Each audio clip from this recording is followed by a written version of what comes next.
जब भी हम अपना घर लेते हैं तो हमारे कुछ सपने होते हैं। दीवार से डिज़ाइन तक ये नाम हमने क्यों चूज़ किया? हमारे को आज की डेट में जो भी कोई फ्लैट मिलता है उसमें हमें एक सेमी फर्निश कंडीशन में सिंपल दीवारें मिलती हैं और उन दीवारों पे आपके फैमिली के इमोशंस को प्ले करना, उनको जहाँ पे शो ऑफ करना, यही काम होता है एक इंटीरियर डिज़ाइनर का। यहाँ पे अगर मैं बात करूँ एकअप ग्रुप की टीम को, तो आप सब जानते ही हैं। एकअप ग्रुप रियल एस्टेट में ऑलरेडी काफ़ी सालों से काम कर रहा है और पिछले 1.25 से 1.5 साल के अंदर हमने ऑलमोस्ट 300 वीडियोस जो हैं वो सिर्फ प्रॉपर्टीज़ की डाली है, जिनमें काफ़ी सारे क्लाइंट जो हैं वो जो हमसे प्रॉपर्टी खरीद के भी गए हैं। लेकिन जब क्लाइंट्स प्रॉपर्टी खरीदते हैं उसके बाद, क्योंकि हम उनकी चॉइस को समझ चुके होते हैं, उनकी मेन प्रेफरेंसेस को जान चुके होते हैं, तो वो हमसे गाइडेंस लेते हैं कि वो एक इंटीरियर डिज़ाइनर की रिकमेंडेशंस भी हमसे मांगते हैं। और यहीं से हमारा नया एक नाम आता है एकअप इंटीरियर का। जब हमारे पास बहुत सारी रिकमेंडेशंस आई और बहुत सारी प्लानिंग में हम लोगों ने कस्टमर के साथ बैठ के इन प्लानिंग्स को जो है वो एक्चुअल लेआउट्स में प्रेजेंट करने के लिए कस्टमर की हेल्प की, तो कस्टमर की चॉइस के साथ ही हम लोगों की एक नई टीम बनी एकअप इंटीरियर। एकअप इंटीरियर लास्ट 2 सालों से ऑलमोस्ट जो है वो चंडीगढ़ ट्राई सिटी में इंटीरियर्स के काफ़ी काम हम लोग कर चुके हैं। इनफैक्ट ट्राई सिटी के बाहर भी अगर हम बात करें तो कुछ ऐसे मेन प्रोजेक्ट्स हैं जो हम लोगों ने ट्राई सिटी के बाहर भी एक्चुअली में इंटीरियर पॉइंट ऑफ व्यू से कंप्लीट करे हैं। तो एकअप इंटीरियर की टीम को भी आज मैं यहाँ पे आपके साथ इंट्रोड्यूस करवाना चाहूँगी कि अगर आप हमसे घर लेते हैं और एक सेमी फर्निश कंडीशन के अंदर, चाहे वो फ्लैट या कोठी लेते हैं, तो इंटीरियर पॉइंट ऑफ व्यू से भी हमारी एक टीम एकअप इंटीरियर आपके लिए यहाँ पे अवेलेबल रहती है आपके डिज़ाइंस को कंप्लीट करने में। अब यहाँ पे जब हम इंटीरियर डिज़ाइनर की बात करते हैं तो इंटीरियर डिज़ाइनर हमें क्यों ज़रूरत होता है?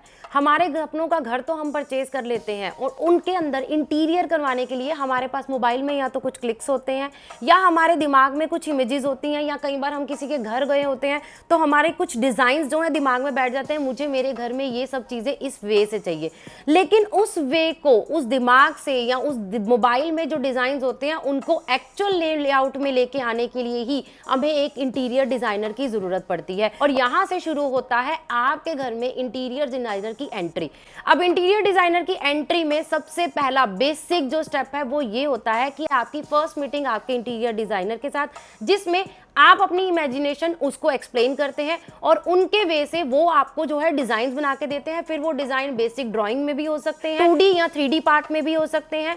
तो इस तरह से आपका पहला स्टेप होता है आपकी डिजाइन फाइनल करना, और उस डिजाइन के बाद नेक्स्ट जो मेन स्टेप रहता है वो है आपका बजट डिसाइड करना। आपने इंटीरियर डिजाइनर को बता दिया कि मुझे मेरे घर का डिजाइन इस वे से चाहिए, और उस डिजाइन की, उन सपनों की कॉस्ट क्या होती है, वहां आपको इंटीरियर डिजाइनर जो है वो पहली मीटिंग में एक रफ जो है वो एस्टीमेट देता है, जिसके थ्रू आप ये डिसाइड कर पाते हैं कि आप उस पर्टिकुलर बजट के अंदर कितनी चीज़ों को कवर कर सकते हैं। अब हम लोगों ने डिज़ाइन भी फाइनल कर लिए और हमारा बजट भी डिसाइड हो गया, तो यहाँ से शुरू होता है आपका इंटीरियर डिज़ाइनर का मेन काम, यानी कि हमारी टीम का मेन काम।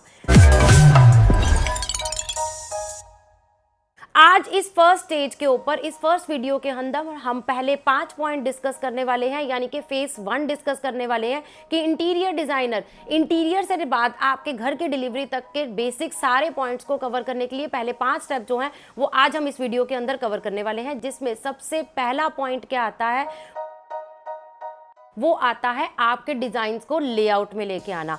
अब जब आपके डिजाइन्स को हम लेआउट में लेके आते हैं, उसमें आपकी सारी इमेजिनेशन जो है वो पेपर्स के ऊपर आ जाती है। फिर वो ड्राइंग्स होती है, 2D होते हैं, 3D होते हैं।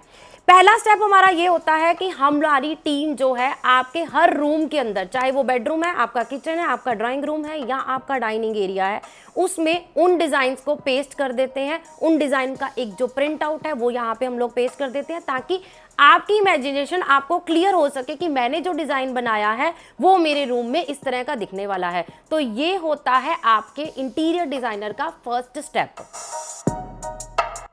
जब हम लोगों ने ये सारी जो हैं डिज़ाइंस फाइनल कर लिए हैं, उनको पेस्ट कर दिया है, तो सबसे पहला काम जो होता है वो होता है हमारे रूम्स की, हमारे घर की स्पेस की यूटिलाइजेशन को देखना।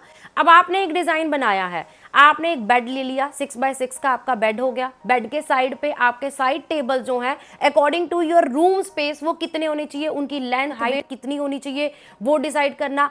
आपके LED पैनल में आपको कितनी स्पेस चाहिए, कितनी स्टोरेज चाहिए, आपके ड्रेसिंग में आपको पर्टिकुलर कितनी जितनी स्पेस चाहिए, आपके वार्डरोब एरिया जो अभी आपको सेमी फर्निश्ड कंडीशन में मिले हैं, क्या वो आपके लिए सफिशिएंट है, आपको एक्स्ट्रा वार्डरोब का एरिया भी आपके रूम के अंदर चाहिए।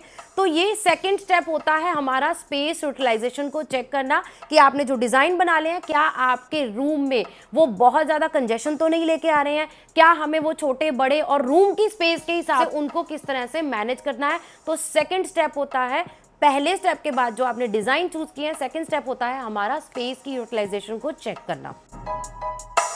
थर्ड स्टेप हमारा आता है डिसमेंटलिंग का। डिसमेंटलिंग किन चीज़ों की, हम जब सेमी फर्निश कंडीशन में एक फ्लैट लेते हैं या एक कोठी लेते हैं, तो कुछ ऐसी अनवांटेड वॉल्स होती हैं जो हमारी स्पेस में कई बार जो है ऑब्स्ट्रक्शन का काम करती हैं।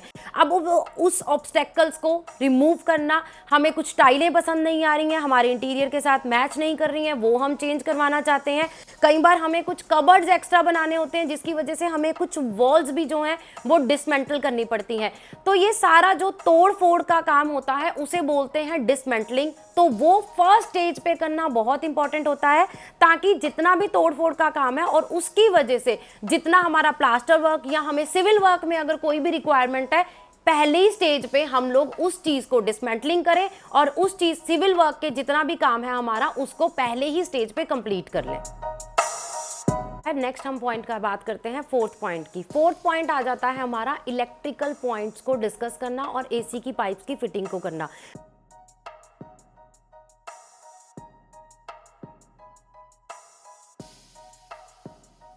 अब ये इस स्टेज पे क्यों जरूरी होता है, क्योंकि सिविल टीम आपके घर पे ऑलरेडी अवेलेबल है। जो बेसिक डिसमेंटलिंग का काम था आपने अपनी स्पेस को यूटिलाइजेशन के लिए, उसके लिए आप तोड़फोड़ ऑलरेडी कर चुके हैं। तो यहाँ पे आपके इलेक्ट्रिक पॉइंट्स जो हैं वो प्लेसमेंट करने का सही टाइम यही होता है, ताकि कुछ पॉइंट्स जो हैं वो हम लोगों ने एक जगह से दूसरी जगह लेके जाने हैं। कुछ हमें बेड के साइड पे पॉइंट्स चाहिए, कहीं हमें जो है स्टडी टेबल के ऊपर एक एक्स्ट्रा लाइट चाहिए, उसके लिए हमें एक एक्स्ट्रा स्विच बॉक्स चाहिए, हमें हमारे ड्रेसिंग टेबल के साथ में एक्स्ट्रा लाइट चाहिए, या इंटीरियर वर्क से रिलेटेड जो बाकी के लाइट के पॉइंट्स हैं, स्विच बोर्ड्स हैं, जो हमें बेसिक हमारी रिक्वायरमेंट के हिसाब से शायद नहीं मिले होते, तो उनकी प्लेसमेंट के लिए ये सही टाइम होता है, ताकि यहाँ पे भी अगर कोई तोड़फोड़ होती है तो जो सिविल टीम आपके पास यहाँ पे अवेलेबल है वो उसको प्लास्टर कर सके। साथ ही साथ एसी के पॉइंट जो हैं, एसी की ड्रेन पाइप होगी या एसी की पाइप्स होगी, वो भी यही इसी स्टेज के ऊपर जो है वो फिट होती हैं, ताकि उसमें भी अगर कोई तोड़फोड़ हो तो यहाँ पे सिविल टीम प्लास्टर वर्क जो है वो कंप्लीट कर ले आपके इंटीरियर पॉइंट के नेब से बढ़ने से पहले। अब यहाँ पे फिफ्थ पॉइंट आ जाता है हमारी फॉल सीलिंग का। फॉल सीलिंग की डिजाइन जो है वो हम फर्स्ट स्टेज पे ही डिस्कस कर लेते हैं, जिसमें हम डिजाइनिंग पार्ट डिस्कस करते हैं। इस स्टेज पे आप दो तरह की फॉल सीलिंग हमारे पास अवेलेबल होती है, फिर होती है एक होती है जिप्सम और दूसरी होती है पीओपी। वो दोनों जो हैं वो आप अपने बजट के हिसाब से चूज कर सकते हैं, डिजाइन के हिसाब से ऑलरेडी हम लोग पहले ही डिस्कस कर लेते हैं जब हम बजट की बात करते हैं। फॉल सीलिंग में फ्रेमिंग के बाद एक स्टॉप लेना जरूरी होता है, क्योंकि ये वो स्टेज होती है जहां पे हमारी मेन डिस्कशन होती है कि हमें कौन कौन सी वायरिंग जो है फॉल सीलिंग के अंदर डलवानी है। बेसिक अगर हम लोग बात करें तो यहाँ पे इस पॉइंट पे आपकी फैमिली यहाँ पे ये फाइनल करती है कि उन्हें डिश टीवी की एक्स्ट्रा वायर चाहिए, उन्हें सीसीटीवी की एक्स्ट्रा वायर चाहिए, उसके अलावा अगर हमें डोर बेल एक्स्ट्रा लगवानी है, या वायरिंग सारी जो है वो ऊपर फॉल सीलिंग की पाइप्स के थ्रू ही रहे और बाहर कोई भी वायरिंग आपकी एक्स्ट्रा नजर नहीं आए। तो फॉल सीलिंग में फ्रेमिंग के बाद इलेक्ट्रिक जो जितनी भी वायरिंग है वो प्लेस करना इस पॉइंट के ऊपर डिस्कस रहता है। और इसी पॉइंट पे आप एक्स्ट्रा वायरिंग तो हम लोग डिस्कस करते ही करते हैं, इसी पॉइंट पे हम अपने घर में हमें कितनी लाइट्स चाहिए, कितने वॉल्ट की लाइट्स चाहिए और कहाँ कहाँ पे स्ट्रिप लाइट चाहिए, कहाँ कहाँ पे हमें होल्डेड लाइट्स चाहिए, सारी लाइटिंग का डिजाइनिंग पार्ट जो है वो भी हम फॉल सीलिंग के फ्रेमिंग में ही डिस्कस करते हैं। दीवार से डिजाइन तक के आज के पहले एपिसोड में हम लोगों ने 5 पॉइंट डिस्कस किए हैं। वो 5 पॉइंट मैं आपको फिर से जो है वो एक्सप्लेन कर देती हूँ। पहला पॉइंट था हमारे डिजाइन्स को फाइनल करना और उन डिजाइन को पर्टिकुलर उस स्पेस के अंदर पेस्ट करना। सेकंड स्टेप हमारा होता है हमारी स्पेस की यूटिलाइजेशन को देखना कि जो भी हम लोगों ने डिजाइन फाइनल किए हैं क्या वो पर्टिकुलर स्पेस के अंदर फिट हो रहे हैं या नहीं हो रहे हैं। थर्ड हमारा पॉइंट है डिसमेंटलिंग डिसमेंटलिंग का, जिसमें हम लोगों ने जो भी एक्स्ट्रा तोड़ फोड़ करनी है वो हम अपने पर्टिकुलर फ्लैट या कोठी के अंदर इस स्टेज पे करें।